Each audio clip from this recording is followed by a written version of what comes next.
Hey there, folks. I'm Matt Hansen, And I'm John Johnson. and you're listening to Planes, Trains, and Comic Books. the podcast where we discuss favorites we've reread,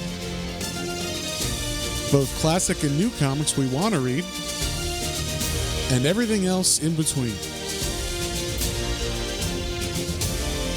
And here's the comic we picked this week. Hey there, everybody. Welcome back to another episode of Planes, Trains, and Comic Books. Today we are getting brutal again. We're harkening back to an old age, An ancient times, and we read Conan, the Book of Thoth, which should be called just the Book of Thoth. Yeah, it should be called the Book of Thoth, or the World of Conan. the World of Conan, or the Hyborian Age, Because the Book of Thoth. we will not. I mean, if you guys were with us and you're not getting the spoilers, but if you're getting the spoilers from us, we will let you know ahead of time on this read. Yeah, no Conan. There is no Conan in this entire thing. Yeah, I thought they'd show like a baby being born and being like his hardest one enemy name. or something. Yeah. One day he will be Yes. the hardest. Yes, something. But no, they don't even mention him. So I was like, oh, okay. So it's just Thoth. This is just Thoth. It's just the Book of Thoth. Okay. Not that there's not. I mean, we'll get into it. There's a lot of great things in Fun this. story. I'm but gonna do it. No But yeah, Conan. Yeah, no Conan. So, but if we've read Conan, like we read the Dark Horse stuff, it does add to the lore of what we've been going through. Because we read the stuff, the God in the Bowl, which we did a podcast on. That was one of the first ones. Early on, it was like number 9 or something like that. Yeah. So it took us a while to get back into the world of Conan, and we didn't get Conan. We're gonna have to read our Conan sooner than later. Yeah, we can. That's fine. Well, I don't know why we put it off. It's just it seems like we read one, covered it pretty good, Like, so I'm always up for more. But yeah, this one I just picked because I hadn't read it. It was during the Dark Horse books that were being created. So I thought, it'll like fit in nicely with the one that we already did, kind of thing. And it does fit in nicely because it's like, we're talking about Set and we're talking about the god of the snake gods and all that, and so this dives into the lore of all that shit. And so, it does fit, but it doesn't have Conan, which I was sad about a little bit. But I was kind of like, when's Conan? Yeah, wait for and then there's a character in it that I was like, is that Conan? It's not Conan. Looks like Conan. Yeah, looks a lot like Conan. The only way you can distinguish it is he's got a gem in his head, like his forehead. So I'm like, wait, it's not Conan. Wait a minute. So, and it's funny because I'm sure Conan, and I've read stories of him riding with the horse people of the mountains, and I'm like, this has to be Conan. It's like, no, it's not. Like, okay, fine, fuck, whatever.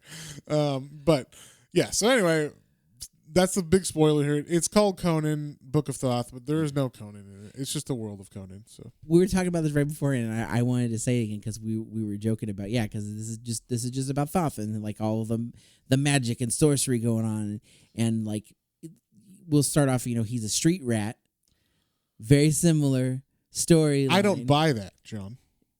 If only they looked closer, would they see a poor boy? Yeah. But no siree. They would find out. There's so much more to Thoth. So much more.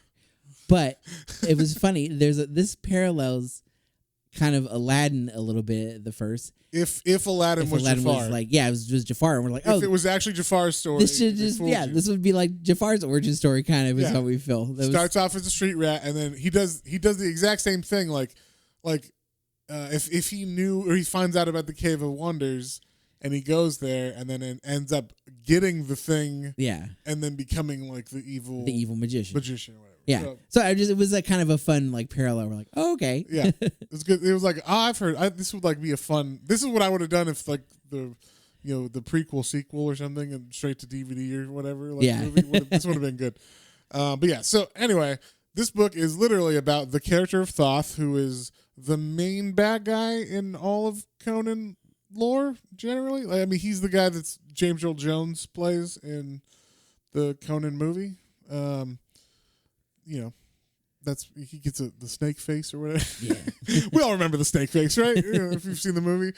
So, but basically he is a follower of like a snake god named Set, and so that's why he's like scary and there's all these snakes and shit around all the time.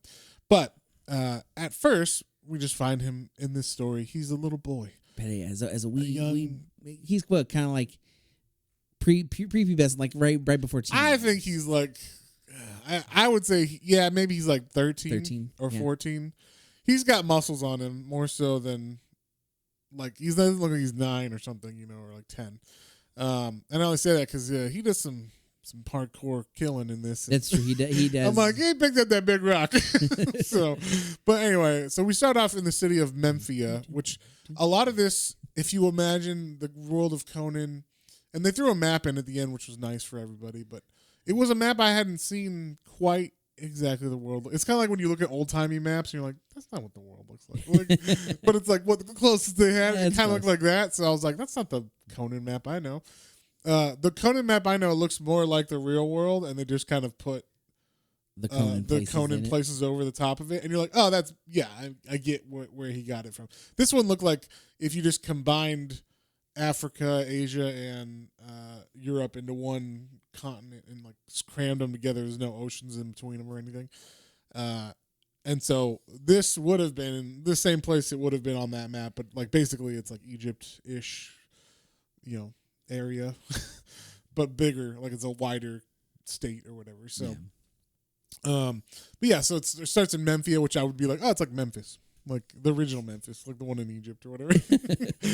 And it's like, talking about the city and how back in the day it was like a pretty big ass city that everybody liked, and it had a lot of or like it went down eventually, but in the early days, the early days of it was more successful. They worshipped, what was their god? The bird god, the ibis. Yeah, ibis. Ibis. So ibis is like a crane or whatever they kind of worship, and yeah, so they have their own thing and they're doing pretty good. And we start off with the little boy. This is Thoth, right? Yep. We start with the little boy Thoth, and he might be, I don't know. Kelly Jones is the artist on this, we should say, and this is also written by Kurt Busiek, who does the Conan Dark Horse book, like the main one. So he wrote this with Len Wein. I believe it said Len Wein because this might be adapted from an older story, because this was part of like the 40th anniversary of Conan. Yeah, it was celebration. So in like, I think it's 2008. No, 2000. It had to be like 2005 or 6. Yeah, I think it was like 2006. In 2006, they had the celebration of the 40th anniversary of Conan in comics, and so that's why I think this was adapted from a Len Wein story or something from back in the day. But he might have written on it. I don't know. It does have an old school kind of feel too. But Kelly Jones does the art, and if you don't know Kelly Jones, he is like, at this time, he was best known for probably all the covers on the Batman Nightfall stuff where he gets his back broken by Bane. Yeah. So all the covers of that, the specific cover where he's getting his back, that's Kelly Jones. He did the vampire Batman Elseworlds. Oh yeah. Night Rain. What was it? Red Rain or something? Red Rain. Yeah, I think it's called Red Rain.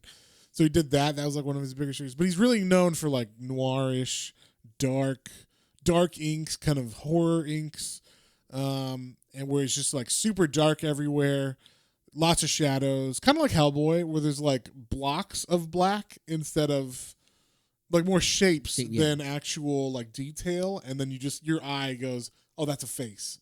And so kind of like Mignola, but a little bit less detailed than Mignola. I think Mignola's got not more down, I'll say, but he's got a different style where it's a little bit cleaner or whatever. So, but yeah, so Kelly Jones, good pick for this one since there's a lot of magic and dark stuff going on. But like I said, we start off with Thoth as a child, and like he's 12 or something here. He's begging for alms in the street. Please, and he's got like a cane. He's like pretending to have a cane. Yeah, pretending to limp. Yeah, he's like, please, my leg. My family won't eat. Whatever. And then like he goes up to some merchant and the guy's like, get the fuck out of here, and just like hits him away. But then and you look, you're like, oh, you see, I feel bad for him. And then like as the guy walks away, you find out, he stole the dude's purse. Pocketed him. Yeah. He's like, and he got he becomes from a frail boy to like an evil grin on his face, and like, oh, okay, like he was all play acting that thing. So he's not so frail. He's not so much of a little boy. His like he goes from like crunching over and everything to like standing straight up. You're like, oh yeah, Yeah, he's probably like actually, a teenager, like a Yeah. 14, 15-year-old kid or something. So, but then you find out, well, he doesn't have such a good life anyway. Obviously, he's still begging and stealing, but his dad's a piece of work, beats the shit out of him. Like, and basically he's kind of like, there's a villain in the old Batman animated show. I can't remember what his name is. Or the guy that has all the kids. Yes, he makes the kids steal for him. Yes. Yeah, I know He's exactly like what you're talking about. I can't remember his name right now, but yeah, like he looks like a pirate or whatever. Yeah, and yeah, so he his dad's like that guy. He makes his children go and steal for him, and then at the end of the day, he's like, "Well, that's not enough. That's not enough for my drinking money." Yeah, what the fuck is this? So he gives his dad that, and then we find out he does in fact save a little for himself because he gets beat up. He's like, man, fuck you. I'll get out of here one day. And then he goes to his special place where he actually has like a little treasure trove stolen. Yeah, it's like just outside of the like main part of the city. Yeah, and he like hides it like under a rock. There's like a little booty he's got stored away for when he's like when he's got enough, he can get the fuck out of here. And he'll show his dad one day. He'll show his dad. And so he's gonna make something of himself. He's gonna make something of himself. And yeah, so then he's got his dad, like we said, it just keeps showing his family situation for a while. Like he's got sisters, he's got whatever. They get the dad's abusive to everyone. He's like, bro, you guys don't do enough, or I'm gonna go out drinking. Yeah, and so then this kid Thoth, he goes out as well. He's like, fuck this, I'm out of here too. Spend the night here, yeah. Yeah, I'm leaving. I don't want to be here when he gets back because I'll just get beat again. And so I'll get the sober beaten that time because it'll be, he drank and then he became sober and now it's morning and then, Yeah. So then we cut to like a hillside, I guess. I don't know. This must be outside of town, right? Yeah.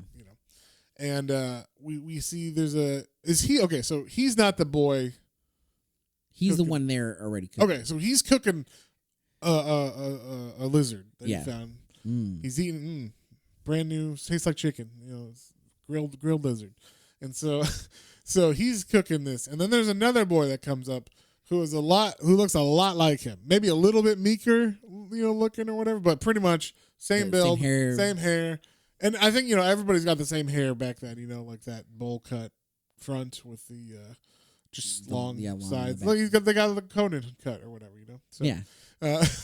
And so his buddy comes and he has been talking to himself, kind of like I'm gonna be something someday or whatever. You'll see. And then this kid comes up and this kid's name is Amon, and so they start talking, and they're like, yeah, tomorrow there'll be this thing and. We'll be buddies and we'll help each other out and all this kind of, like they just, I don't know, they seem like they're just friends. There's some rapport, but you can obviously tell like Thoth is very much like on the like, well, we'll show them. Yeah, we'll show them. Like it's like a dog eat dog world. You're either predator or prey. And Mon's like, no, like there's like everybody's got a little good in him and blah blah blah. Like you can tell he's the little happy go lucky, and Thoth is very much like because he gets beat all the time. Obviously, he's like, nah, there's a lot of shit in this world, bro. Yeah. And I'm sure Amon gets beat too because he's a street rat. That's true. They're both. But Amon's got a different personality. He's like, he looks on the bright side of life. Yeah, he's like, hey, maybe tomorrow something good will happen. There's like gonna be a parade, and like one of the priests is gonna be out there. So like we should go, and maybe we'll something good will happen. I know it. I just know it. Gee willikers or whatever. And so Thoth is like, I don't know about that. So then the next day, Amon is on the streets. Thoth is nowhere to be found yet, and he's in the parade like always. And then we see there's the head, what I don't know, the fucking Pope of Ibis or whatever of this town, and he goes to a roof to like get a better view, and he's like he sees these assassins run up, and he yells assassins before the guards of this priest know that their assassins are behind them, and then so they are warned, and then they're able to defeat them fairly handedly. And I wish they had said who these assassins were from. Like, like what would be cool. Like, is it another order? Or another thing that someone else praises or what? But I think they said it's from Shem, who's like the scorpion god or whatever. Okay. Yeah, but his people, like they look, I guess like the scorpion. There's gods that are evil, like scorpions and the sets of the world, and then there's like the crane god who's like, I'm wise and noble, I'm a bird or whatever, So, but yeah, so he gets warned. They kill these assassins, and then the priest is like, who warned us, and then I must know. And then Amon is like, it was me, sir. I warned you. And he's like, at first he kind of thinks like, oh, he's going to maybe, you never know. Maybe he's going to be like, you fucking idiot. What do you think? I don't know. People are going to kill me or something. Because you never know now in these kind of days, right? It could go good or bad. And so he's got his head down, and the guy's like, well, let me look upon you. Yeah, let me look upon your face, and you know what? A guy like you that's got a lot of moxie needs some education, and why don't you come to the temple tomorrow? Yeah, you can learn to be an acolyte of the Ibis or whatever. Ibis, and we'll teach you things. And I should say, this guy is like gigantic. He's a big fat guy. It seems like, if I was one of the people in this town, and I was like, wait, we give money to these guys, and why is he so fat? Like, now wait a minute. I haven't had anything to eat in 3 days. Yeah. And this guy is very well taken care of. Yeah, it seems like, he literally, he doesn't have, there's no wheels on his carriage. It's people carrying him under his enormous weight on a gold throne. Yeah. I'm like, all right, now that guy. That guy's got maybe that guy should die. I don't know. But yeah, so anyway, he gets Thoth. He gets Amon to like come. He says, "Come tomorrow morning to the temple." Yeah, and I'll teach you. You'll become an acolyte. You'll get good food and everything, and then you'll learn to be one of the good followers of Ibis. And so, then we cut to Thoth, and I don't know if Thoth is just walking around. I guess he'd been walking around from the night before. And I wish they had said like, back to Thoth or something, like, because some of this, like we said, they look very similar, so I wasn't sure who was who until something like an event happens. You're like, oh, okay, that makes sense. That's got to be Thoth. And that's the only reason. So we get Thoth is going out to his little like booty hole to see. Whoa. Sorry, Whoa. his treasure hole. Like that, I'm sorry, that was a little. No, he's not going to his booty. He's going to his treasure trove. Trove. His honey hole. His honey pot. And there are some other like ruffians. Yeah, out there. Older ones, like 19 maybe year old. I don't know. So yeah, they look rough, but it's hard to tell because they look everybody looks rough around this time. Everybody's been beat, so but they're definitely older and bigger. Yeah. And they're like, oh look, we found a bunch of money and gold. I knew I saw that little one come back here and hide something. And so they're like, holy shit, this is like a lot of gold. Like, you imagine it's a lot of gold and other trinkets that he's got that he's like, oh, I'll just save for later or whatever. And so they find it, and that was like his stash. He sees them finding it. He tries to fight them off, but they still take everything. And he's like, I'm going to fucking kill you. And they're like, yeah, whatever, buddy. He's like, no, I'm going to. And then Amon walks up. It was like, hey, did you hear? The priest. The best thing happened to me today. The best thing ever. The priest said, and we should say, at the fire, when they were both at the fire, they were both like talking about what the future could hold. And like, all we got to do is reach out and take it. And like, Thoth is like, yeah, I'll reach out and take it like a predator. And Amon was like, I'll reach out and take it like, I've worked hard. And finally, I'm getting my due, like, in a good way or whatever. And, like, all I got to do is reach out and accept the gift or whatever. And so he's, like, excited, Amon is, that like, it's happening. The gift has happened. I reached out and I did a good thing, and now I'm going to become an acolyte of it. And then he's like, is like, tomorrow mid-morning, I'm going to go down and I'm going to be an acolyte. Yeah, maybe I can put in a good word for you kind of thing. And he's like, and Thoth is like, do you even think he knows what you look like? Like, he's fucking lying probably. And he's like, no, like, he wouldn't do that. And then he's like, yeah, he probably doesn't even know what you look like. He probably doesn't even know what you look like. So, he looks at him, looks at himself, looks at himself. And then he picks up a big rock. He's like, hey, Amon, what's that over there? And Amon's like, huh? And then he just like picks up a big rock and smashes the fuck out of Amon's head. Like seriously, like, if they were going to be super graphic, like they show him hitting him, but then off panel, underneath the panel you hear like you thump and all that stuff. But I mean, the brains would be spilled out. He hits him a couple times with rock. it, and it's a big rock. I mean, we're talking like a 70-pound rock or something. Yeah, it's a rock at least bigger than his head. Yeah. So I would have trouble picking it, unless he is very, very small, and this is just like the smallest rock ever, but he's a tiny man or something. But even as the way it looks, it is bigger than, it's probably like half of his chest size. Like the top half of his chest. And that's a pretty big rock for a kid to lug around. So he picks it up, he smashes Eamon in the head, brains everywhere, and he's like, yep, I got exactly what I'm going to do. He goes to his family, and he doesn't care about his dad, of course, but he's got a sister. So he tells his sister, like, I thought this would come back too, but it didn't. I thought he'd be like, here's a ring, the last of my treasure that they didn't take. Here's a ring to remember me by. Remember Thoth, your favorite brother. And like someday I will, like come get you. I thought this is what it seemed like. Yeah, or something. Yeah. Either I'll come get you, or I will make sure when I am whatever that you are protected or something from Dad. And he just says like, Ibis protect you, and I'm gone. And so that never comes back though. I thought, they're gonna surely have like, that's gonna be a turning point. Like he sees his sister and he's gonna have to murder her for power or something. Yep.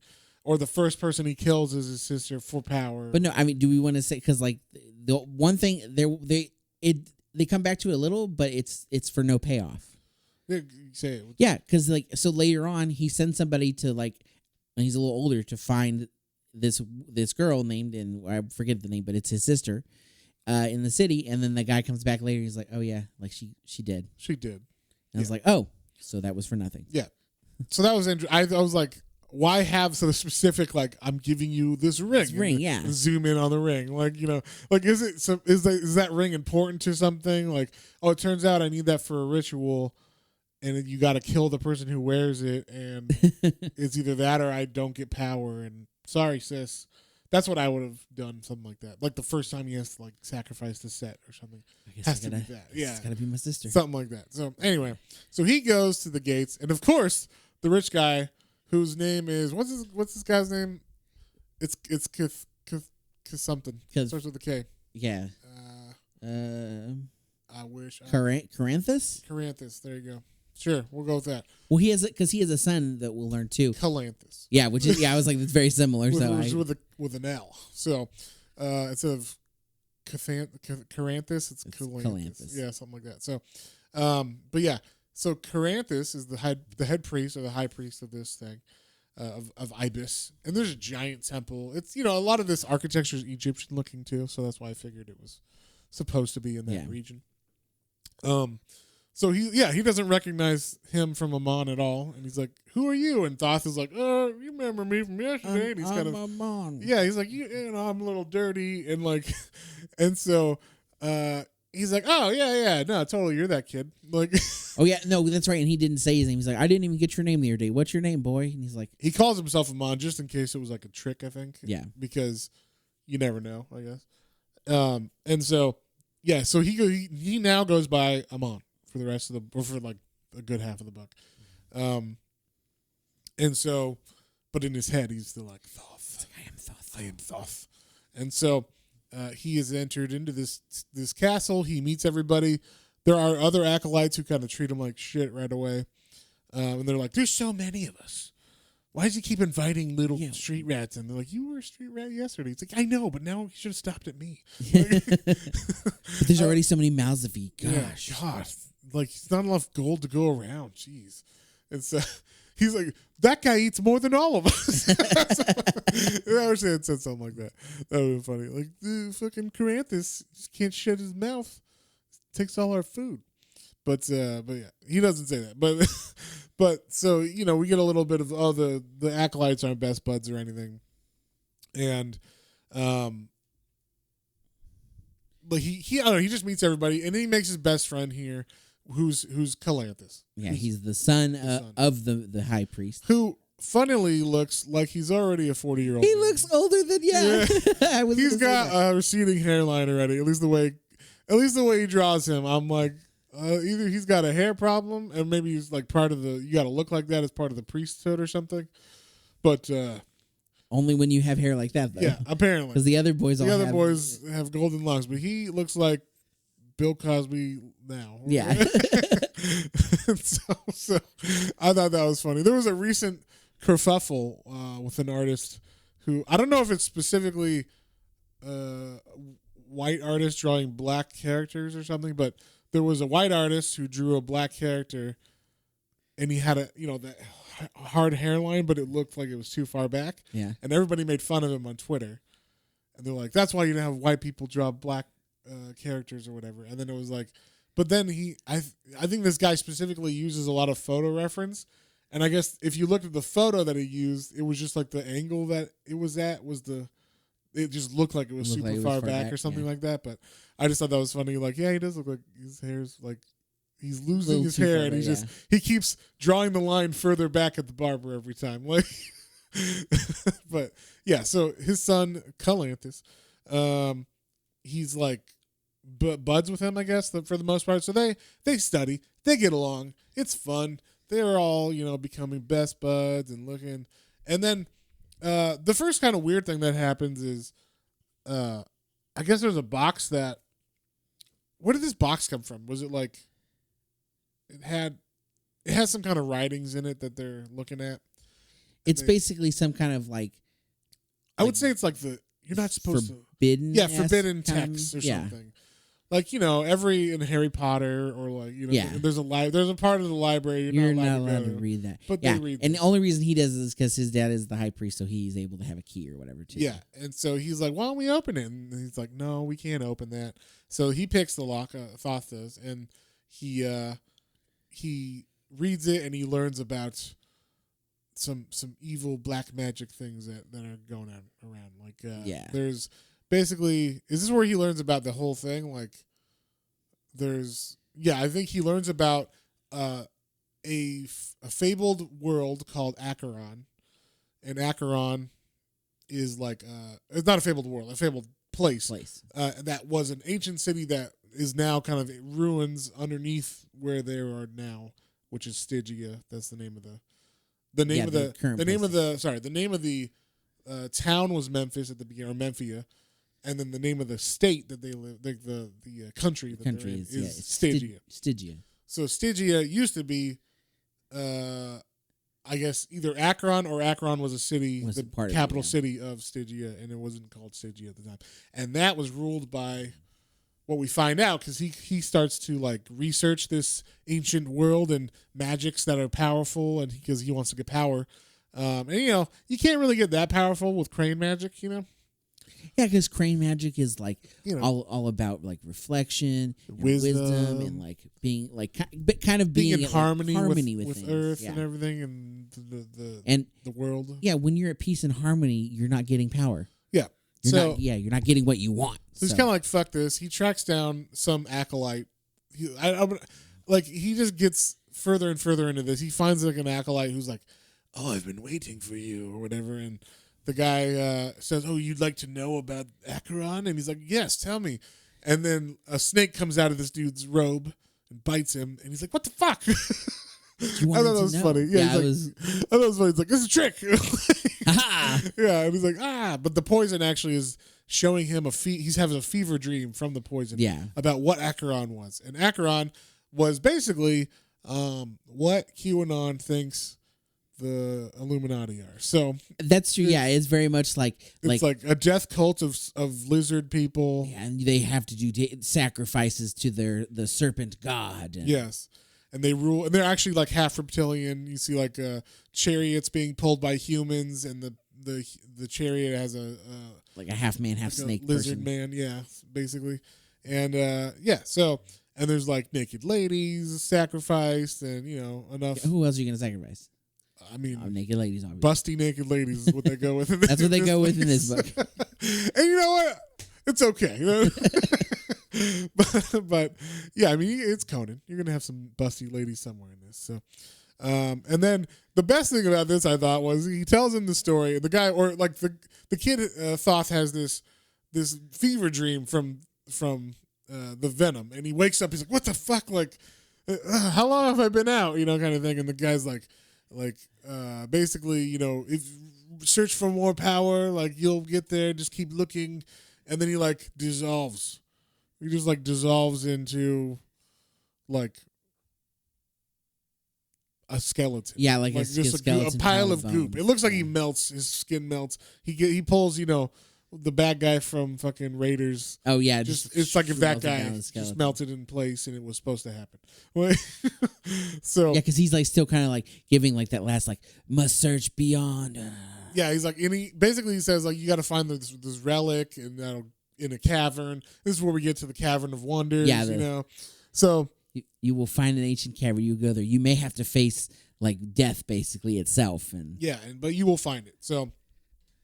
He searches long and wide. He has to do fucked up things like chase down like these. I guess there's like a sect of people who pass this tattoo down from child to son or from father to son for generations. That has like where this cavern is, but it's a bunch of people that he's got to kill them and then skin their backs. Yeah, technically he didn't have to kill them, but.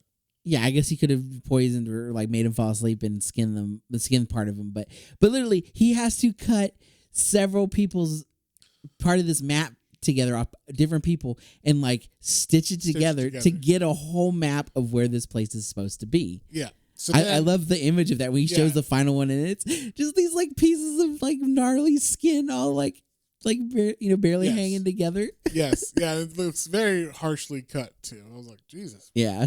Get a sharper knife, bro. But so anyway, he finds the Cave of Wonders. It looks like a snake head. He goes in. Right away, he's like, I'm here. Like I am the guy who's gonna do this for you. He's even got like at this point, he's gone so dark side that he's like in like snake eyes and shit. And so he's like, by Acheron, children of Set, I am here. Like, I need you to show me where the power is or whatever. Yeah. And he's talking to all these snakes. Yeah, all these. He goes in, it's like once again, Raiders. Room full of, serpents and stuff. This is that room that he bursts into, and there's just snakes all over the ground. Yeah. And so he walk in, and the snakes kind of listen to him as he's like, stop, stay back. Like, if you destroy me, you destroy your master's resurrection, snakes. I didn't know it made it look like maybe like where the snake had bit him on the palm, like those snake bites were like, like the lights that like. That makes sense. It's 2 lights appear on his hand. I didn't really think anything other than just magic, but yeah. It could be where he got bit because he was bit on his hand. So that's why maybe like they see that and like that's like the glow. They know it's like, that's the mark. That's a guy. Anyway, he's able to get the snakes to like back off a bit, but then he just falls through the floor. And then as he falls, the snakes are like, hey, we're scared, we'll bite you. And so the snakes still bite him. And he's like, what the fuck? I thought we were brothers. I just told you. And then you backed away, and now you're biting me. I'm like, we're sorry, we're snakes. We're snakes. I just imagine the meme. We're sorry, we're snakes. Yeah. I can't stop biting I'm so sorry. I can't stop biting you. So they just like keep biting him. And then he sees a ring. He sees the ring of Set. And he's like, if only I can reach the thing. And then it says he dies, but he still's reaching out at that time. So that's kind of like the end of book 1. Wait a minute. He dies. But does he? But does he? So, anyway, this book, the second issue starts with, he's already back in town. He came back. It turns out he didn't die. I mean, he did die.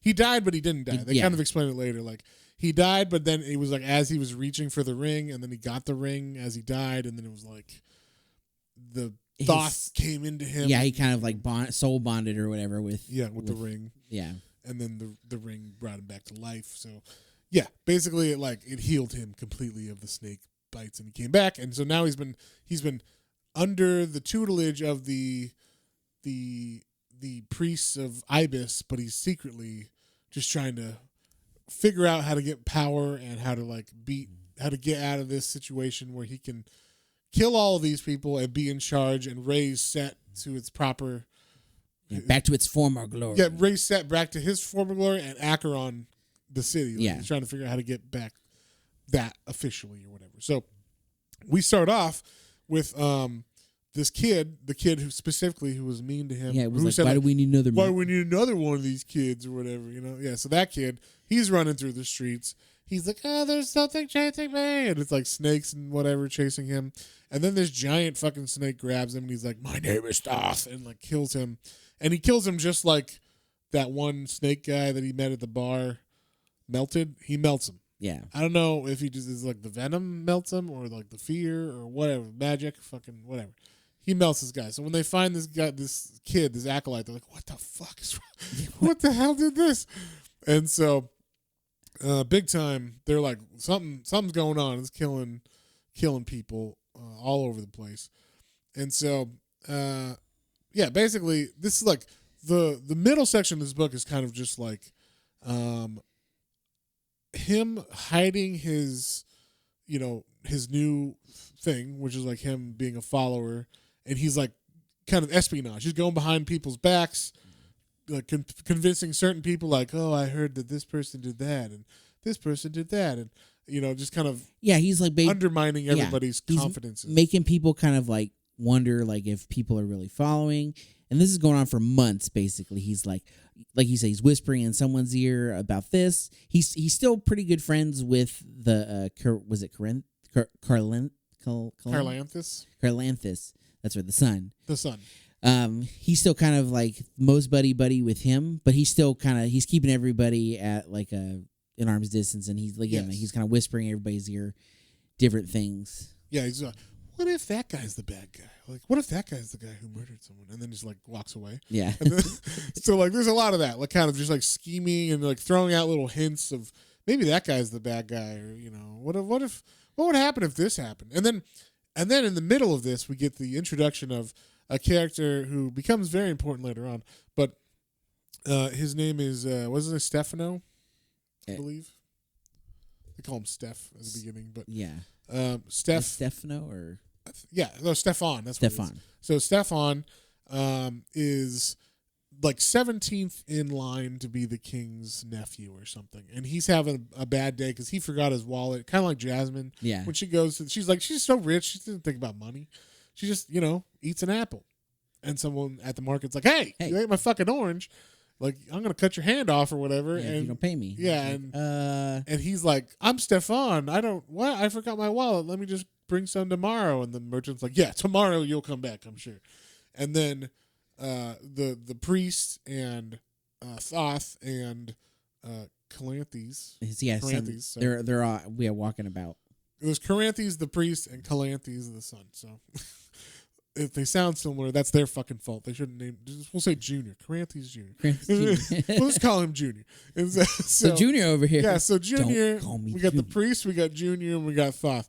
They see this happening, and they're like, "No. Wait, we'll pay for it. Why don't you just? We'll buy all your oranges and just save one for yourself for the one that he took or whatever." So they kind of take him under their wing, and they're like, "Oh yeah, he's 17th in line to be the king." And they're like, "Oh, 17th in line, huh?" And you think, "Oh, that's far," but Thoth is like 17th. 17th. This is where That's this is close my enough. end. That's close enough. Like all you need to do is kill 16 other people, and I'm with the king. Yeah. So, he's like, I can do buddy's that. up to him. I can totally do that.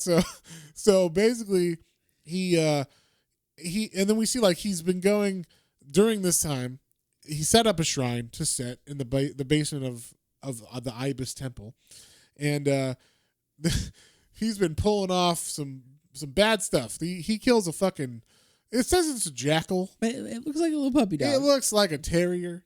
I don't know why he decided to draw it like that, but this jackal's like, "Hey, what's going on? I'm a jackal," and and he just fucking murders it. I must sacrifice you. Blood sacrifice.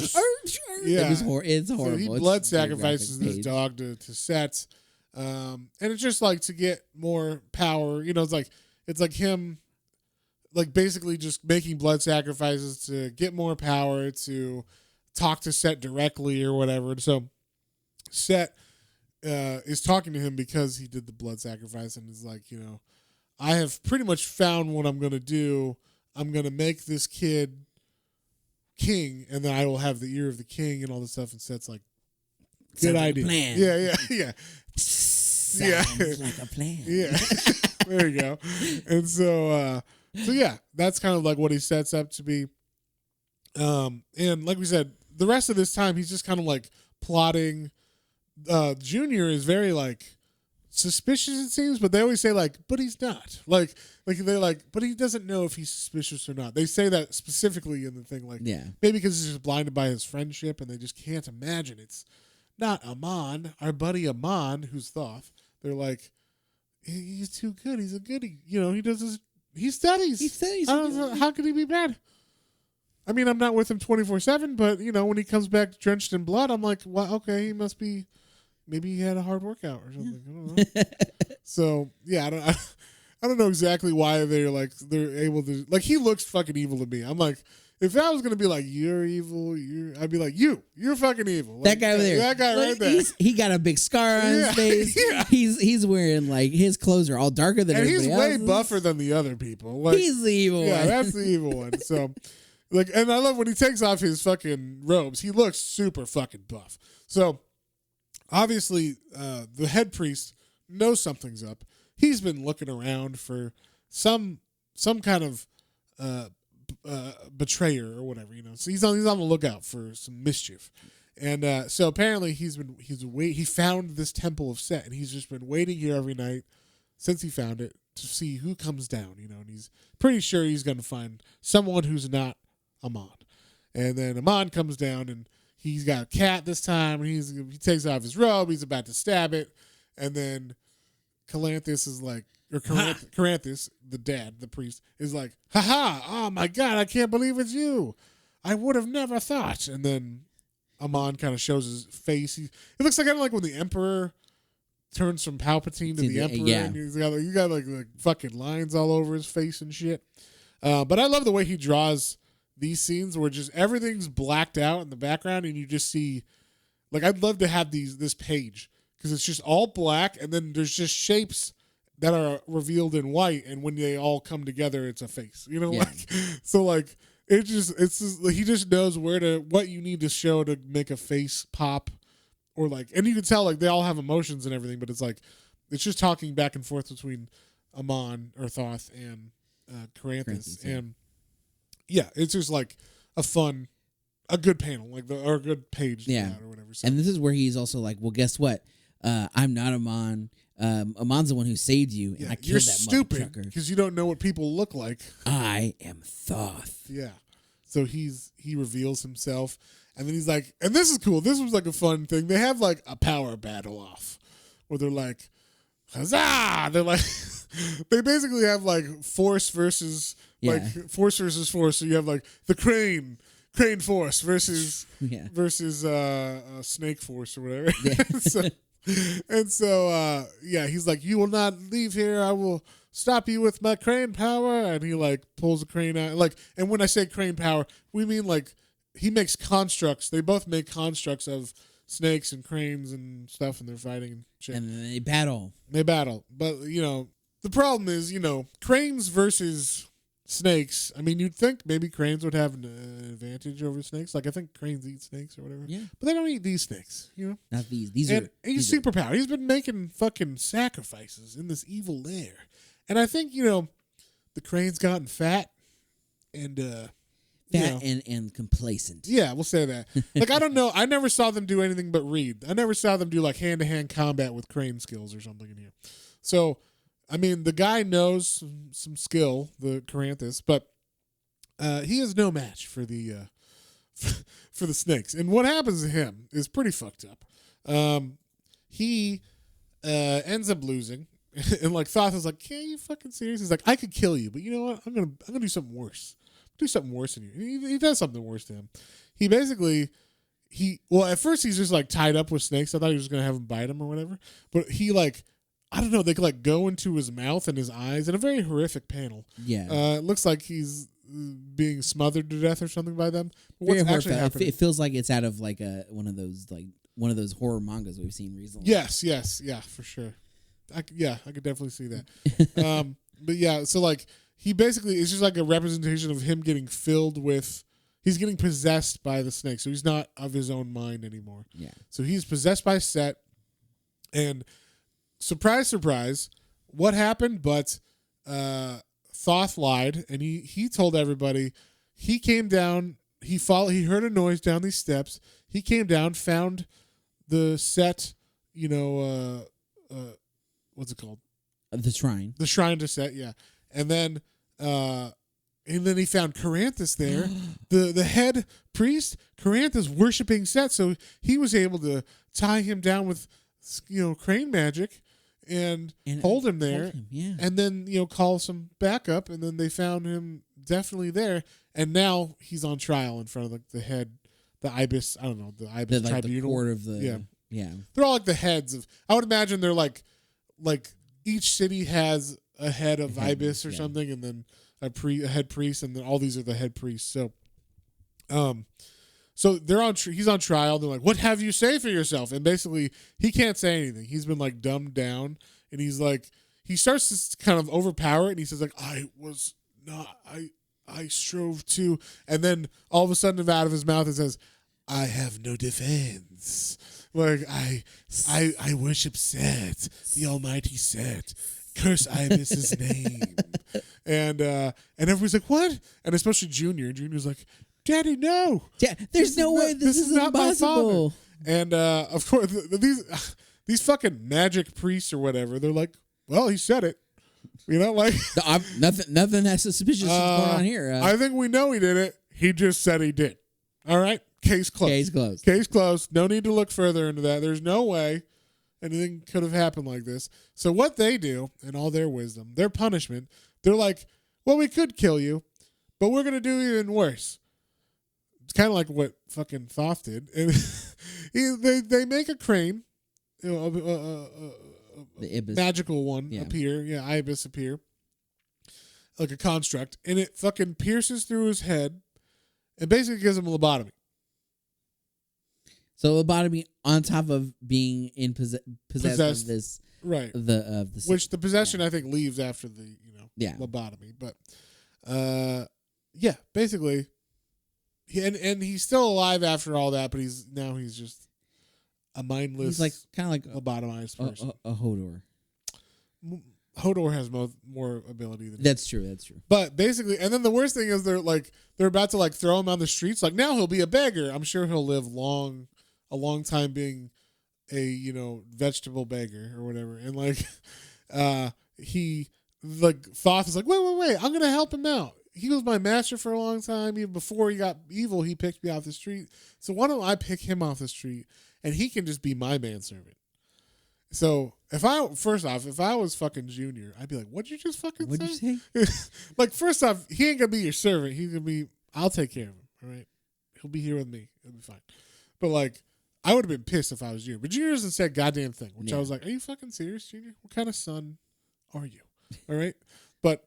Yeah, so the guy's like, "Yeah, you can, take him. That works. He'll be your manservant. He'll serve you well or whatever." So now the head priest, Coranthus, is now the manservant who is not of all his faculties, lobotomized. And they make it very apparent because he's drooling. He's drooling on himself, so he does not speak or have faculties other than being able to move things. Yeah, he has basic motor functions. And that's about it. Yeah, so. And this is where you see Junior looking a bit more suspiciously at people, but he's never looking at fucking Thoth. I don't know why he never looks at Thoth as suspicious. I would be, because now he gets they promote Thoth. They're like, "Oh, since you're so good and you caught him, we'll promote you to head priest or whatever, not head priest or whatever, but whatever, the next level up or lead priest or whatever, and then you're priest number 2 or whatever." And so he gets promoted. So now we got Coranthus is now massaging his feet while he's drinking out of a gold goblet, and then that priest that made him did the lobotomizing. Well, suspiciously, they find his body died. His body melted. It said it was gnawed by rats this time, but basically all the juice comes out of their bodies and then they just get eaten by rats or something. Yeah. So they found his body. Just all these people that were around, they keep finding them, and it's and then he just keeps getting promoted into their places. So he went from head priest to where that dude was lead priest, or I don't fucking know, whatever they call him. I don't know. A member of the council at least now. Yeah, he's a member of the council. With the special crane hat and everything. Yeah, he got the crane. He got the crane hat. And so, just no one's suspicious of him, though. He's just rising through the ranks. No fucking problem. So that's going on. And they show, the voice of Set or like some voice is in his head. I'm assuming it's set, just like talking to him all the time. Yeah. Being like, we're on track, right? Or whatever. Like, I don't know. It's kind of always questioning him, but like, not in a bad way necessarily. I don't know. It's just like, it always says like, why are you unhappy? You should be happy. You like, it's kind of pushing him to always strive for deeper into the darkness or whatever. And so, because he could just like chill here. Hey, I'm fucking. Yeah, he's in a good spot now. Yeah, obviously. I'm the head of this thing.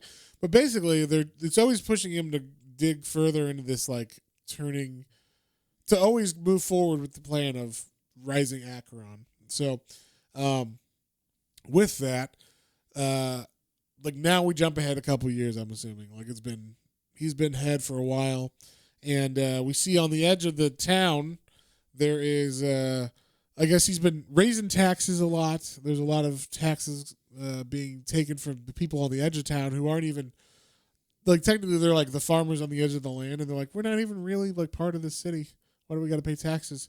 And they're like, because you must. Don't you like our protection and our priests' blessings and all this stuff? And they're like, well, whatever. I guess. And then out of nowhere, we see, and this is where we get the guy that we thought was Conan. This bandit comes out and he shoots the tax people. Which he kills the IRS, and so and we thought this was Conan because they draw him exactly like Conan. He's got the fucking horned helmet and everything. He's buff. The only difference is he's got like a gem in his forehead, and I was like, okay, so that's not Conan. So he takes the gold from the IRS, and they're like, thank you for saving us. You're gonna give it back now, right? He's like, give it back. Well, that's an interesting question, and he's like, I will give you half because. We don't have priests and shit, but we do protect you. But we're taking you as ours now. So like you're under our protection. You're under our land now. And so this is your tax, our tax for you. You still have to pay taxes, but it's less taxes, so it's better. So there were the Republicans of the land. So they this is what's been going on like on the edge of town. So we see there's kind of like a social breakdown going on. Like they don't have the city is coming down slowly. It doesn't have as much control as it did because he's slowly taking down all these people of power. Yeah, and they're kind of showing like people are kind of losing faith in the Ibis. In Ibis, yeah. People around town are like, I mean, I've been praying to Ibis a lot. Haven't got shit. Have you heard of this Set guy? He's pretty cool. Yeah, there's an awful lot of people dying. Like, I don't know, something weird's going on. Yeah, and then not only that, but there's a lot of wars happening and things too. And then I think his plan now like starts to move forward with the 17th in line guy, right? So we see there's like a guy people have been killing the people in line, right? Everybody but the 17th. Yeah, everybody but Stefan, and you can see he's been basically a little voice in his ear, like don't worry, things are gonna happen for you. Yeah, you're fine. Just stick with me. I'll help you anytime you need help. Yeah. And like, don't be so down on yourself. You're a good guy and blah blah blah. And I'll be here for you. We're buds.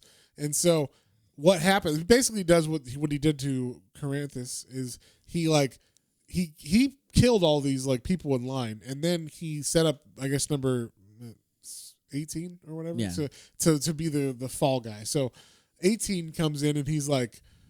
He's possessed. He's got snake eyes. That's how you know he's possessed. And he's like, I did it. I killed everyone, but now I feel guilty. And I wanted to be king, but now I don't want to be king. Please kill me. And like, and they're like, well, he said it. Yeah. Well, that's a confession. I think he is guilty. And so they take him away and they're like, you're going to be put to death. And then as they're taking him away, he's like, wait, what? What did I say? No, I didn't say anything. So like, no takesy backsies. You already said it. Yep. Totally under spell. And now, finally, he is in charge. Well, I guess it was the dad of Stefan is in charge, but then he even kills the dad in an earthquake, a tragic earthquake accident as he's riding to the city to become king. Now Stefan is finally fucking in charge. Yep. Because I think Stefan might have been was his. I guess his dad was the next in line, and then it would be him. Yeah. Yeah. So now Stefan's in line. He's now the emperor or the king or whatever of this. And I like this part because he's there and he's like, okay, so they're like, okay, you're king, and now you have to make sure who's going to be your servant, your head like priest or whatever. and it's between Calanthes, who has Junior, who is like the head of the Ibis Church basically now. Yeah, like in the city, he would be where his dad was. Yeah, or Amon, or Thoth, basically. Or sorry, yeah. Now he's going. Isn't he going by? Not yet. Not yet. I think he does right after this. Okay. So yeah, so who are you gonna choose? They're like, who are you gonna choose? He's like, oh well, I don't know. It's funny. They give him very much like what's the word I'm looking for? He's like, he's not very decisive. He's indecisive. Yeah, he doesn't know because I'm sure he liked both of them, but obviously Thoth has been grooming him more so for this. So, so what he does is obviously he picks fucking Thoth, and I guess I think you're right. He did, and before this, either right after this or before this, whenever he gets, this is right after this. He gets so they're like, you're gonna be the king's like right hand man or whatever, advisor or whatever, and so he's like, well, in that case, I want to change my name, like officially. I want to be called Thoth Amon, just for funsies. Yeah, just that's my new my fun title. You can call me that. Yeah. So they're like, oh, okay, Thoth Amon, sounds good to Sounds us. fine. Whatever. Yeah. Whatever you want, buddy. And so it's a weird request, but all right.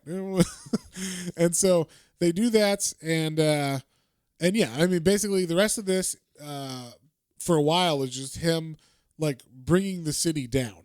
He's got 4 wars going on because he's got the king's ear, right? So he's telling the king, oh, you should go to war with Shem. Oh, and we also have to go to war with these guys and this guy. It's like, those are 4 wars on each side of the fucking empire. Like, how do we have that? And like, the money's not coming in like it was. Like we said, the taxes aren't coming in. People are scared. People are dying in the streets all the time because, one, there's no money, and now it's kind of been like the city's been kind of evil.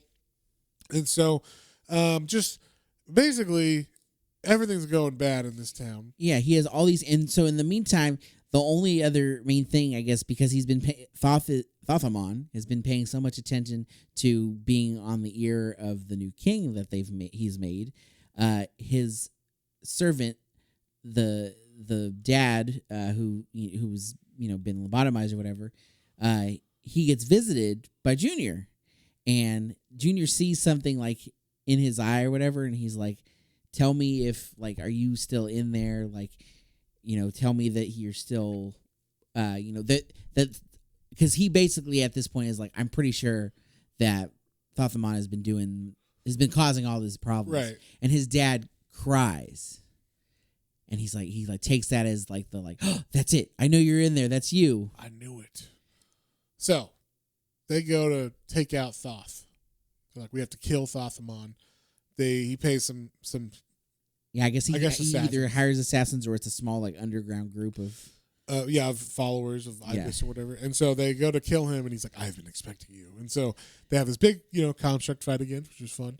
Thoth wins, I guess, and it's him against, now, like, this last one is like him against, I guess, his dad, or against Junior, right? Like, but Junior doesn't die. He just goes out the window, and he doesn't die or anything, but he just jumps out the window and escapes, I guess. And so he's on the run now because later, like right after this, basically Thoth becomes king. He's like in place, but basically there's so much going on that Stefan's like, I don't know what to do. I'm going to hide in my room. Yeah. And so Thoth-Amon's like, yeah, you do that. I'll take care of things for you while you're... he becomes the hand of the king, basically. Like, and since the king is in, dispose, I'll just do everything. I'll do his job, I guess. Yeah, I guess. So he's got the power. He, and like we said, that he starts tearing down all the... the Ibis statues and everything because now Ibis is dead, and then he sets like he does some things. There's 2 things that he does that kind of call back to when he was a kid. He finds the guy that stole his 18 or his 17 his gold 18 coins. He has 18 gold pieces that he had, and he's like, hey, he brings him on trial and everything. He's like, I'm gonna kill you unless you have. He's like, yeah, do you? He's like, he's like, well, no, please have mercy. He's like, okay, I know what, I'll let you go if you give me 18 pieces of gold. And he's like, well, I only have 17. He's like, oh, it's too bad. You need 18 to survive. Dungeon forever. Yeah, so he does that, and then he also says like, oh, like, can we find my sister now since like I'm king? And so they do find her, or they find out that she actually is dead. They give him the ring of her or whatever. Yeah, the dad's still alive, but they're like, oh no, she died a long time ago. I would have killed the dad too. Like, you're fucking dead. So, I think, does he throw the dad in prison or something? I think so. Yeah. Okay, yeah, he probably does. Yeah, he throws his dad in prison. So, but now he's like, okay, there's nothing to live for. I got the revenge. I got the, like, my sister was the only thing I ever cared about, and now she's dead. She's dead. So now all that remains is I'm going to rise, Acheron, from the grave. Finally, that's kind of like what this whole fucking. You were supposed to do that before. It just took him a long time to get there because obviously now he's an older man. He's like in his 50s now or something, 40s, 50s. Yeah. Or at least he looks like it. He's got his cool beard now. He's got his fucking hat that's tall. He's looking good. But and then in the meantime, they also he tracks down Junior, and they put him on trial. And what do you say they do? They like so in this case, see, he's like he does. I guess he doesn't want to be the like responsible party. So he's like, you know what? I know how we're gonna work this. So he pulls the king out of his room and he's like, hey, you got to make a decision on this. This is our old buddy, and he tried to kill me, and I think he's betrayed us all. But we're gonna go on your word. What do you think we should do? Oh, by the way, open up this box with a snake on top of it real fast before you just make that decision. Yeah, and it he's like, possesses oh, okay, him, right? Yeah. And so he's able to possess the king to say what he wants, and basically the king's like, crucify him, and so he pulls a Pontius Pilate. Well, they want you dead, so they nail him to a fucking palm tree and leave him there. And he actually lives though, doesn't he? Yeah, he gets found by the Conan dude. Yeah, the Conan dudes are. Yeah, what's his name again? Akkad. Yeah, they're out searching later, and they see like, what's this guy hanging up here? And he's like, oh, he's still alive. Yeah, but in the meantime, he finally figures out how to fucking raise, the Acheron or whatever. Yeah. So they're gonna have this grand ceremony. I like how much goes into the ceremony because they talk about like the room, and it's like there's spider's blood on the wall and serpent scales on the floor, and the candles are made of tallow of unborn children. Yeah, it's very, very important. You need to have tallow of unborn children. All of this like ridiculous stuff. Oh, and they're like they have this. We need another large-breasted, full-figured woman who has only been fed scorpion meat for 12 days. Yes, very important. All of these really weird specific things. Yes. So they do this, ritual or whatever, and she must have double D. I don't know. Exactly. No, hey, get her out of here. I don't want it's gotta have double D's. And so basically they do this thing, they do the chant and the fucking whatever, and they stab the girl, and out of the girl gets possessed by the spirit of Set and like. But like not just Set, it seems like it's more like the lizard, like the lizard queen of Acheron or some shit, right? Yeah, that's what it's. It's not Set the god. It's like, or if it is, they're like, you need to do what we're telling you to do now. That's what it is. Her name is Zaltoten. Yeah, she must be like the queen or whatever of the fucking Acheron city is what she used to be. So she's now like possessing this woman, and she gets like a snake body. Yeah, like she's got her top half, and then her bottom half becomes like a long. Her D's are still out. Yeah, but her bottom half is now, instead of naked, it's a snake body. And so she's like, I will. She's kind of like Medusa or something. Right? Yeah, that's a good Medusa. And yeah, this is where we get like the last real power struggle. Is like he's like, oh, good, you're back, and you're gonna help me retain power. She's like, nah, I'm in charge. Power. Yeah. And you're going to help me now become like the head of everything. Yeah, and basically she's like, I want you to be the vessel now. Like this body is just a temporary vessel so I can come to Earth, and then I'm supposed to, take over your body now that you're powerful Set, acolyte or whatever. And so he's like, fuck you. I'm not a vessel. Like I'm fucking Thoth motherfucking Amon. And so, but then she like grabs him, and then he feels the power that's in her that wants to take him over, and he's kind of like, it's a lot of power, but then he's like, no, I'm Thoth. I want to rule it myself. I will figure this shit out. And he tells her like, no, fuck off. And she's like, well, then I'm gonna kill you. Like basically, I need your body either way. I'm gonna take it over. And she tries to bite him, and this was funny. She bites him with her snake fang, but she bites his ring. Yeah, and it's like one little tooth on the ring, and she's like, it burns. Yeah, and I guess it's a special ring. It's a ring that he's had. So I think what it is the god of Set has chosen him, but Acheron is not. It's like two different powers. Okay, that makes more sense. Yeah, okay. yeah. So I think God of Set wants Acheron, but he wants to rule Acheron himself, not have the girl or whatever take over. So, yeah, they have a power struggle, but then it ends with him killing her like with a knife. Yeah, he throws like a knife at her head, dead center, and she just falls over. Right, but the problem now is that just opened the gate. Like her body is the gate. That's why she got out and possessed that body. So now this big gate opens, and you get this like black smoke appearing, and then all these snake people start coming out and be like, "Finally, we're free!" And then they're like, we need to drink baby blood or whatever the snake people do, and then we need some pizzas. Order some round pizzas that are supple and full of blood. Is that too? That's not. Is that not coded enough? No, that's yeah. So anyway, that's some QAnon shit right there. But they basically these snake people come, and then we see, even like a cod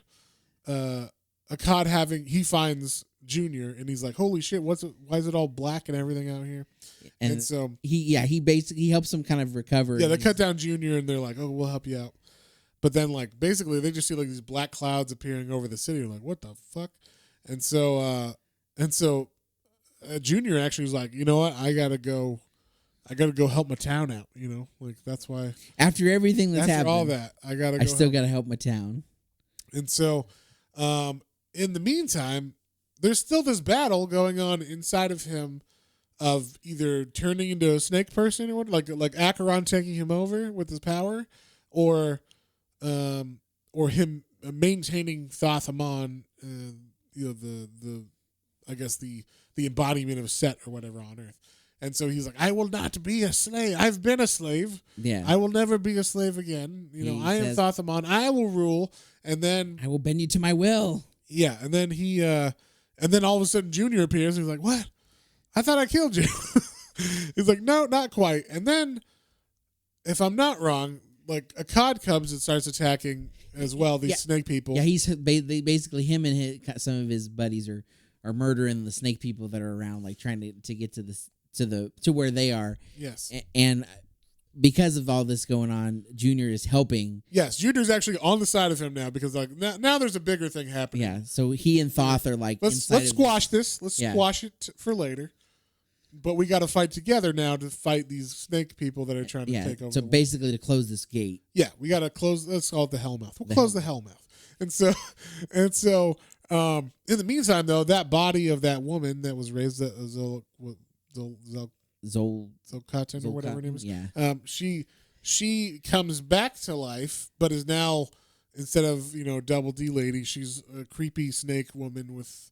I don't know. She looks like she should be on Pirates 3, 4, I don't know, Pirates of the Caribbean movies. She's very like, it's very like Hulk-esque of that snake creature now. She's got like barnacles and shit on her now, and weird like gross, I don't know, intestines, hair and stuff. She's very creepy looking. Yeah, so she raises, and now that's the body that it's chosen to like kind of embody, because Thoth will not let it into him. And so, and he's like, you will die now, door opener. And he's like, no, we're gonna fight. We're gonna fucking fight. And now we got the crane helping. So and right as that's happening too, that's when the Conan guy with Akan jumps in and like stabs her. Yeah, because he's badass. Yeah, he's like I will. He's kind of like they both get hurt, I guess, at the same time. He kills her, but he also gets like mortally wounded kind of too. Yes. And basically, and then all the powers kind of like hit at once to close the gate, the crane and all that shit. So it looks like Junior did close the gate, and then Thoth is like, good job. But he's like, I am Thoth Amon. I will not be humbled by man or God. And he like yells out, and then he like, I guess with the power that the crane had like started to disrupt the gate, and Thoth finally like fucking closes it, brings the storm home, and that's kind of it. Like the Hellmouth closes just from Thoth. Thoth is like, you're not welcome here, back, and then storm closes. He's like, oh, I'm sorry. Yeah, he uses basically all his magics all at once with the crane. You know, the crane helped because the storm is blue after the crane attacks it or whatever. So Yeah. So I'm assuming it weakened it or something so that Thoth could close the hellmouth. And the sky settles, and then there's all these weird, creepy, like snake Cthulhu people around. Bodies. Yeah, all these dead bodies of snake people. Yeah. And then we see the Khan has died because he from his wounds. He's like, oh well, he died a fool from helping us. Yeah. And then but Junior's alive. He actually punches Thoth, and he's like, what the fuck? And he punches him. And then the voice inside of Thoth is like, what are you thinking, Amon? Like I can't believe you're not like gonna kill him or whatever. You can't leave him alive, because he's like, oh, should I kill Junior? Should I not?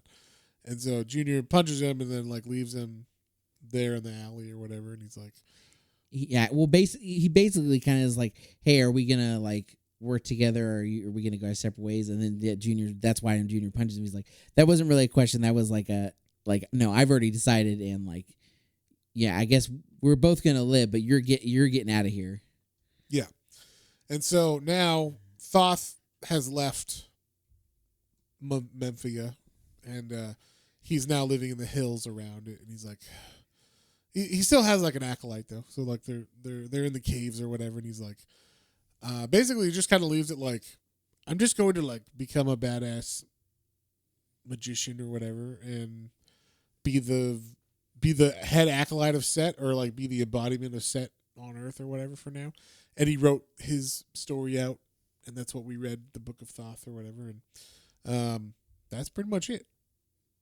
Is there anything I missed at the end there? No, I mean that was pretty much it. It was all written down, and that people learned of this through the years. Yeah, and I was telling John, he's actually Thoth Amon lives for like a long time, because in the Conan one that we read, I don't remember. Okay, so we did God in a Bowl. But we also read the first one, and it got deleted, right? Yeah. Okay, so we haven't read the first one. The first volume of Conan, we read it, and it went bad. The audio was bad. So that was the Frost Giant's daughter's stuff. Yes. Yeah. So we read that one, and then it went bad. So we had to re-record it. We said, let's just do God in a Bowl, because we didn't want to have to fake all the stuff fake like we read it the first time. Yeah, so we gave you guys God in a Bowl. So you read that one, which is all about Set, which ties nicely into this one.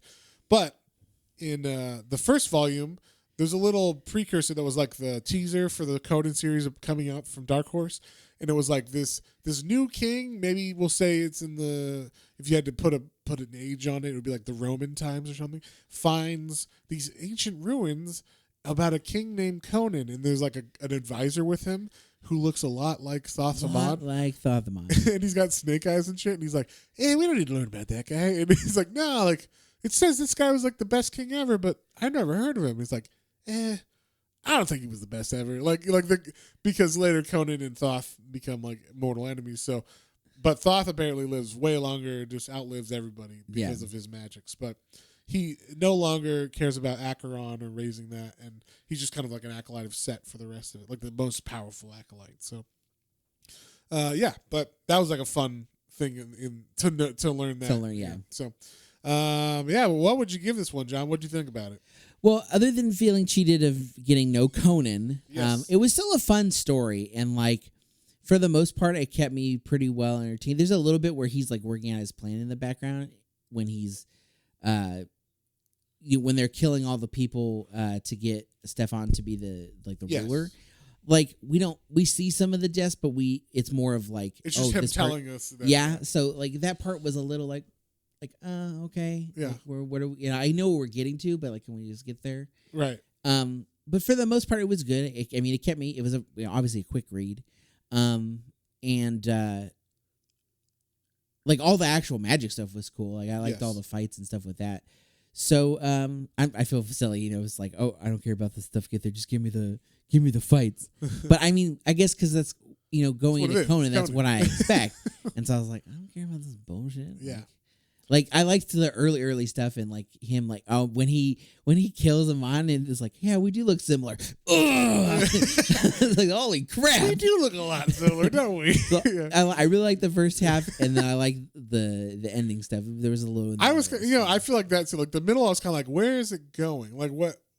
Because it doesn't tell you the end goal of, oh yeah, that's right, we're gonna get Acheron back until like they mention it in the beginning, and then like when he gets his power, like with the ring, and then they kind of they just expect you to remember that the whole time, and I had kind of forgot like, oh yeah, that's the end goal that he was getting all that power for, and while he's getting the power, like the whole like build up of it's been 30 years and now I'm powerful enough to finally raise Acheron or whatever. So.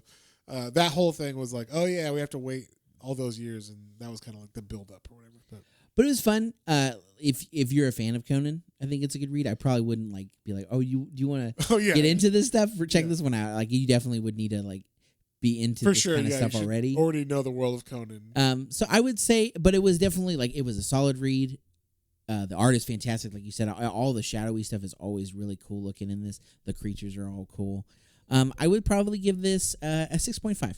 This is cool. a point one for me. Yeah, because like I don't know if I would go back to read this one again, but it was good. I still enjoyed it. I would go back to read this after reading like all of the Conan thing and be like, oh yeah, what was the set story again, or the Thoth story? That's true, maybe. Yeah, I forgot. Yeah, I can see that. Like, it's just good to have in your collection, like in your Conan repertoire. Yeah, exactly. Just like, oh yeah, who was Thoth again? Oh yeah, let me just read that little quick thing. But so you're gonna give it a 6.5. I am gonna give it a 6. Not that it was any like worse or something. I don't know. Like I just felt like the middle dragged a little too much for me personally. I think it was because there was only 4 issues, but each one was 40 pages. Yeah. So it just. Something about the pacing of 20 pages and then you see the new chapter start, you're like, I'm refreshed again. Like if there's too much of like I didn't realize that. Like I didn't realize there's 40-page issues. So I'm reading, I'm like, when the fuck is this thing gonna be over? Like how many pages have I read? Like if I'm on page 16, I'm gonna kill myself, And I was like, oh no, you're on 39. But oh, okay, that makes more sense. But I thought like it was gonna be 20 pages or whatever, and and I've done that before where I've read some stuff. I'm like, what am I on page 80? And I'm like, oh my God, I'm on page 13. like this is just not going today or whatever. So, that one, I feel like there was a little too much. Maybe it was just the design of it or like the layout of the 40 pages each. But there was a little bit too much of a lull or something in the pacing. But because I totally forgot about Acheron. I like when they get to that part, like, and now I'm doing the sacrifice to raise Acheron. I'm like, oh yeah, I forgot that was what like the main point of this was, and not just to get power to become like the ruler of the city. And then also because Conan doesn't show up, and the word Conan is on the fucking title. It's big. It's the biggest word on the entire Conan cover. Book of Thoth. Yep. So I was mad because it was like I thought Conan was going to show up at some point.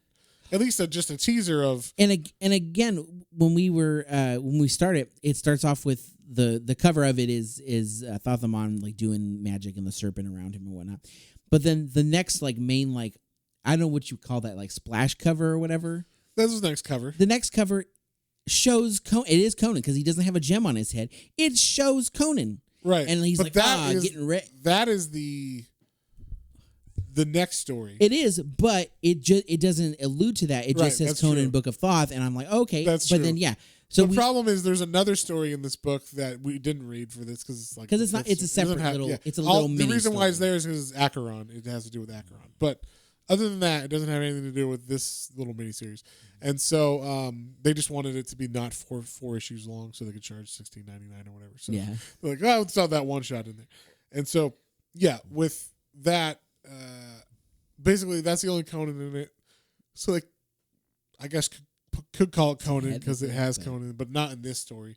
And I wanted it would have been cool if they had like a page that was like, and then Thoth, Amon like went around his days learning magics and becoming darker and darker and becoming more until the time of his greatest foe arrives, and then you have like even just Conan appear at the end. You're like, yeah. Fuck yeah, that's the end. And now I want to read more Conan. Like, yeah. And now I want to read the part. Conan's why I'm here. Yeah, Where is Conan? Yeah. I I bought a ticket. Yeah. I was told there would be Conan. Where is Conan? Yeah, exactly. Oh yeah, this is like the Force Awakens, but you don't even get the payoff of like getting Luke at the very end. Like the whole movie's like, where's Luke?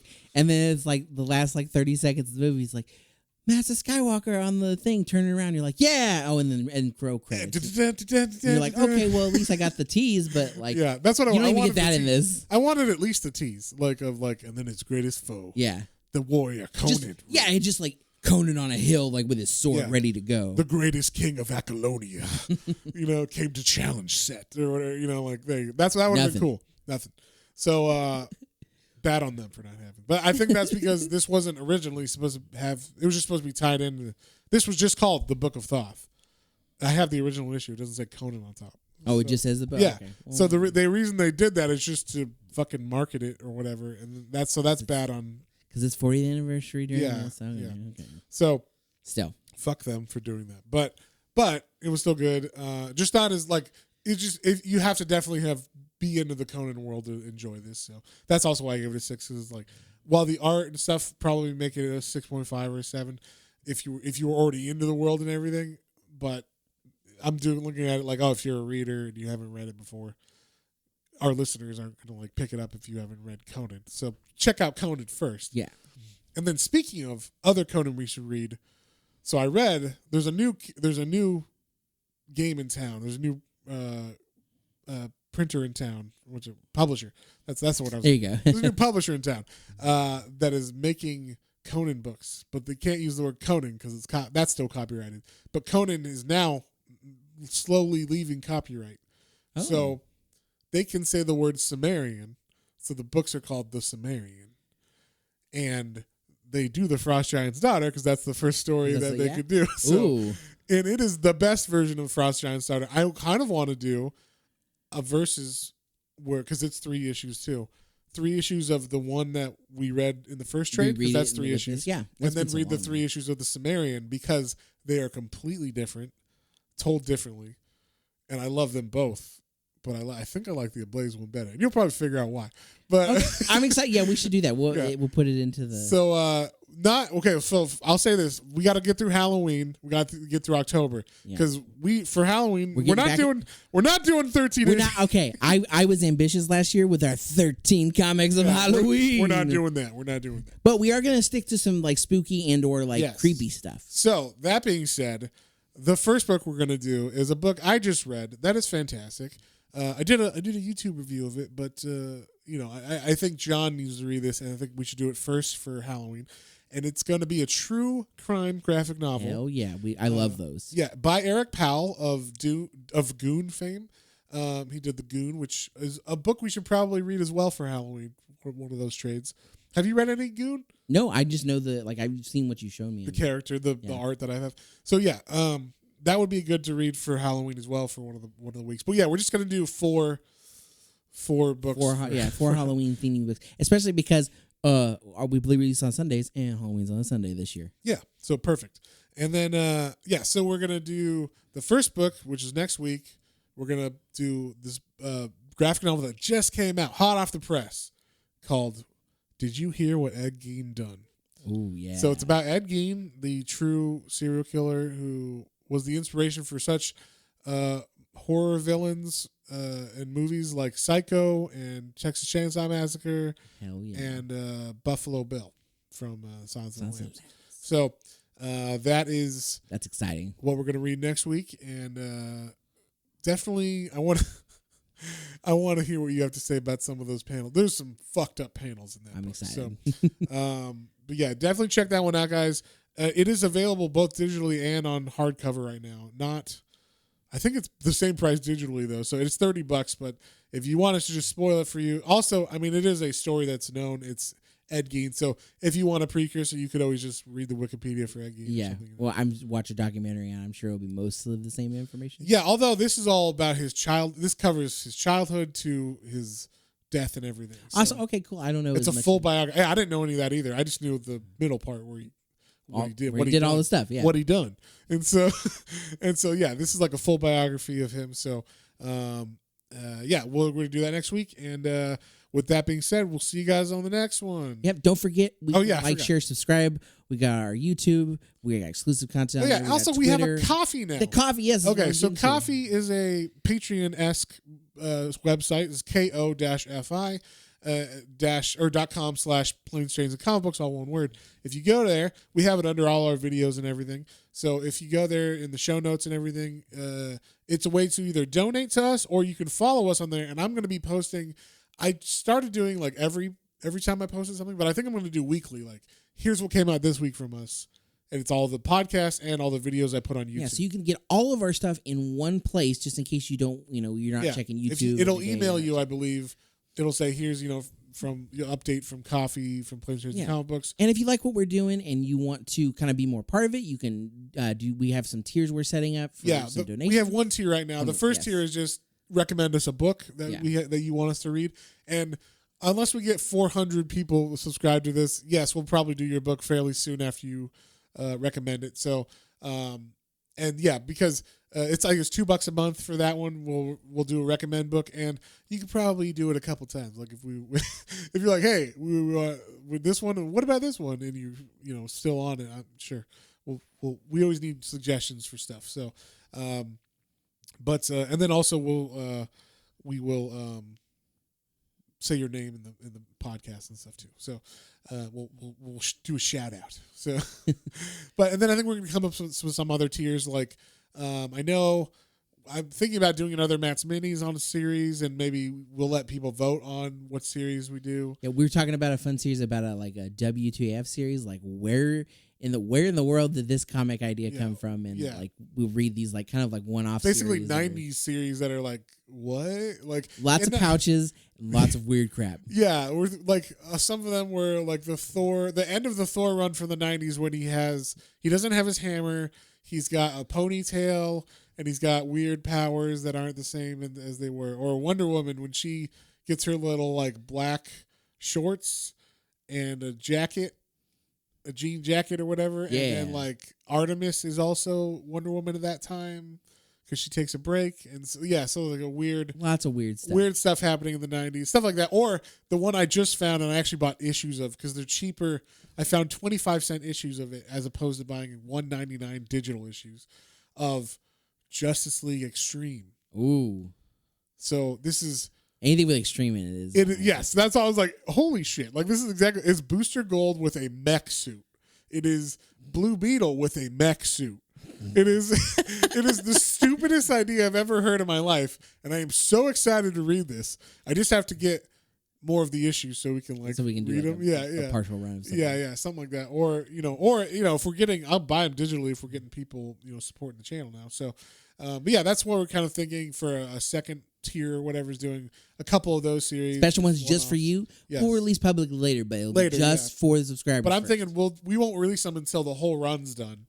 And the runs are like 10 issues to 25 issues, I'm thinking. So, it'll be a good length in between that you should get for being a patron or a coffee subscriber of us. So, or a patron to us. Yes. Through coffee. So, with that being said, check us out on all those things, and we will see you guys on the next one. On the next one. Bye.